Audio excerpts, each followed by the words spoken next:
Why is it that in some movies when people fight, you feel nothing, while in others, when people fight, it touches on something?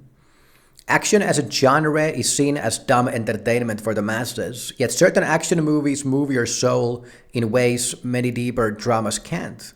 Why is this? I believe action to be one of the hardest genres to do in storytelling. I also believe Crouching Tiger, Hidden Dragon to be a masterclass on how to do it in a meaningful way. After a lifetime of contemplating on this question, I ultimately found the answer to this dilemma. Crouching Tiger, Hidden Dragon begins as a story about the attempt at beating the competition that ends in the longing for competence. Ultimately, it is a movie about the desire for something one cannot have, the feeling for being so close but so far, the bittersweet knowledge of the fact that you were the greatest but it was deprived of you, and the feeling of what if. What if it would still be possible? The naive belief that everything would come for you if you simply had the balls to wish for it. It is something so fundamental to human life that with its depiction for going for it, this movie comes to depict existence as we know it. The experience of wanting something more and knowing you could get it, then not getting it, but having hope anyways. We wake up every morning to our shitty lives. Nothing is ever what it was supposed to be. Relationships end up as compromises, jobs are discovered to be unfulfilling, friends turn out to be worse than you thought, and all of this would be okay if you could simply get what you wanted, but you do not. If you could just become the world champion in something, make a lot of money in business, prove your competence in something that is important to you, or simply have someone accept you as who you are. And it never happens. But sometimes it is so close it twists your soul. It's almost like the universe is just waving it in front of your face. The romantic interest at the job who already has a partner but oddly flirts with you every now and then. The lottery ticket that had too many numbers right but got just a little bit too short. The boxing match you almost won by knocking out the guy but he stood up and won by points. The business idea you had that was so awesome and that was making money, but then something random happens and you lost everything. It is easier to accept complete failure than it is to accept success that was so close to happen. The beauty of humans is that we try. We wake up every morning and we don't give up. We never get what we deserved. We never get what we wanted. Our lives are one big compromise. And deep down inside of us, we believe that if we could just get what we wanted, then our existence would have become validated. The beauty of humans does not lie in our victory, but in the fact that we suffer. In the endless waking up and believing it could all be okay, even when there has never been a sign that it ever would be. We were all plunged into this existence. We don't even know why we are here. We are all lost. We all want something, and nobody has the answers. The beauty of humans is the fact that after all of this, we still manage to believe. We are a naive creature, and it is this very naivety that makes us not kill ourselves. In the end, it is the only thing we have, and it is beautiful, for it reminds the universe that despite all the shit in the world, it is still possible to have a soul. The movie begins with a great warrior arriving in the city. A man of war who has decided to give up his sword in the name of spirituality. We soon meet the main protagonist, a young noblewoman who hates her duties. She is to be married to a man not chosen by her, to live a life she would have never wanted. A lady who is revealed to secretly be into martial arts. And also a lady who has the balls to go and steal the great warrior's sword for herself. Why does the action speak to you? Because it tells the story. It tells the story of a young woman who wants something more for herself. She doesn't want to get married. She doesn't want to be a noblewoman. She wants to be something more. She wants to be the greatest in what she does. Every swing of her sword tells you of her motivation. Every facial expression reveals how uncompromised she is, and every emotion she has reveals how desperate and naive she is. It speaks to you because there are characters in this world that want what she wants. People who are seeking to become the greatest, but do not have the talent for it. People who, even if they tried, could never do it. It speaks to you because there are characters that have lived the exact life she wants to live. Fighters who are talented, who have the experience and the training required to be the greatest. And they are trying to tell her, through fighting with her, that her mentality is wrong, that she's going about it in the wrong way, that she's being immature. Every fist and kick from the elders reminding her of what reality is, how improbable her success will be, and how it probably isn't going to be what it was made out to be anyways. Yet they are also giving her the most bittersweet acknowledgement she could ever receive. The unquestionable fact that she is actually competent, a prodigy. That unlike her own original master who didn't understand the secret martial arts manual, she not only understood it but mastered it so fast it is remarkable. The fact that she has all that it would take to become the greatest. In the middle of all of these mediocre fighters, she's the one. The dream that for most is nothing but a fantasy, a romantic idea, for her is a realistic option.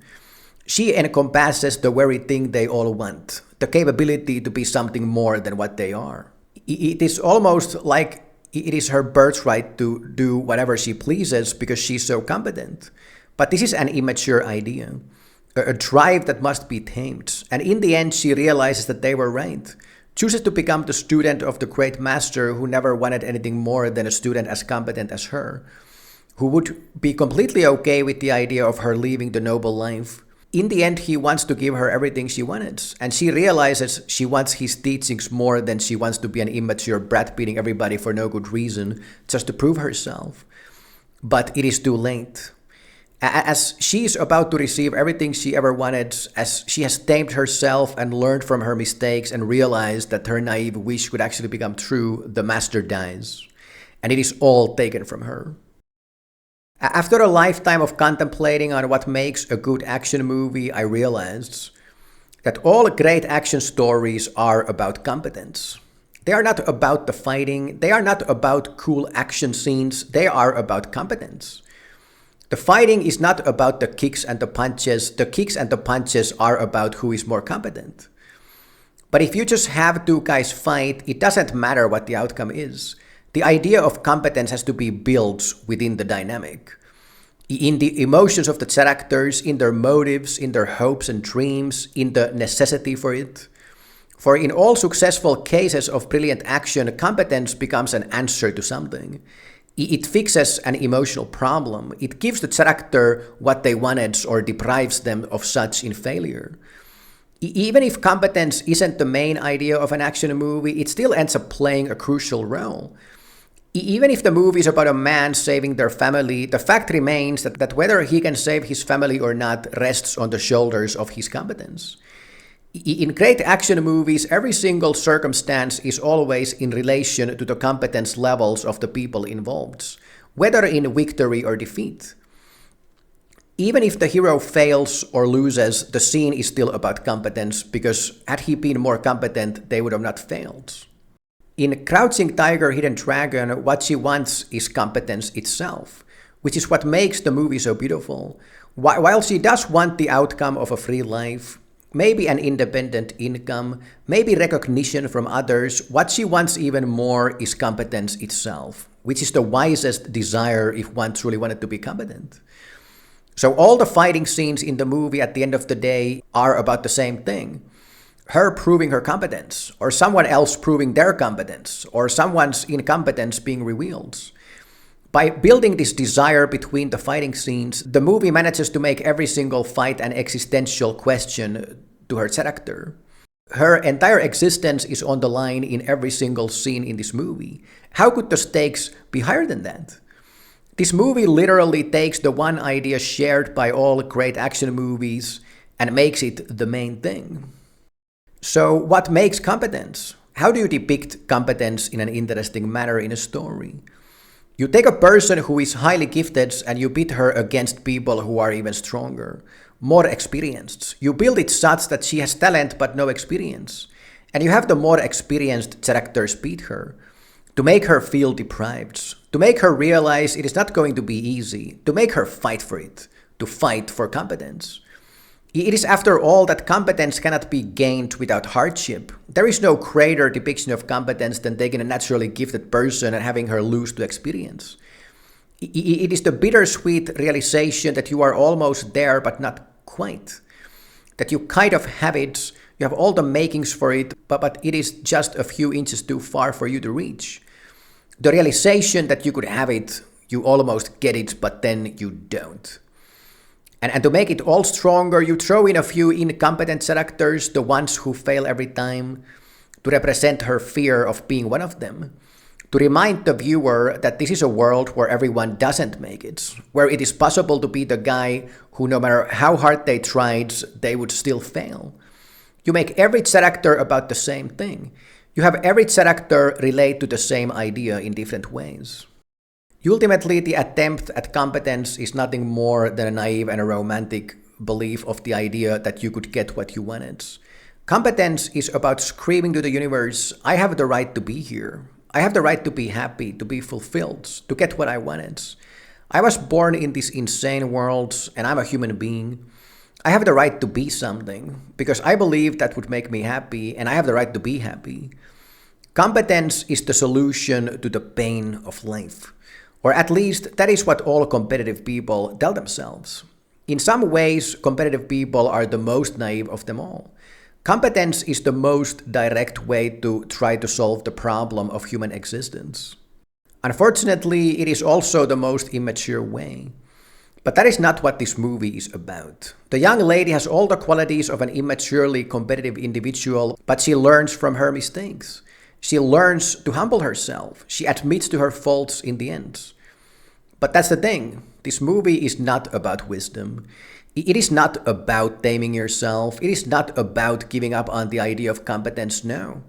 This movie tells you that it's completely okay to go for it as long as you do it in a mature way.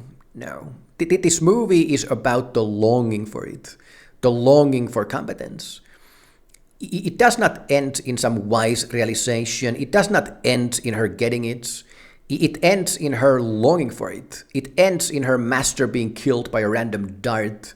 Just plain bad luck. It ends in the universe reminding you that even if you mature yourself, it is still naive to believe you would get it. It ends in her jumping off a cliff, not to kill herself, but to make a wish. To make a wish for competence. The movie ends in her making the choice to believe even after it has all become impossible. The movie ends in bittersweet denial, the naive hope that maybe it could still be. The realization that it is not about the outcome. It is about having the balls to believe. It is about making the choice to believe even if you know it is not possible. Because that's all we have as people, and we will never have anything else. It ends not in competence, but in the longing for competence. The longing for her master who could have taught her.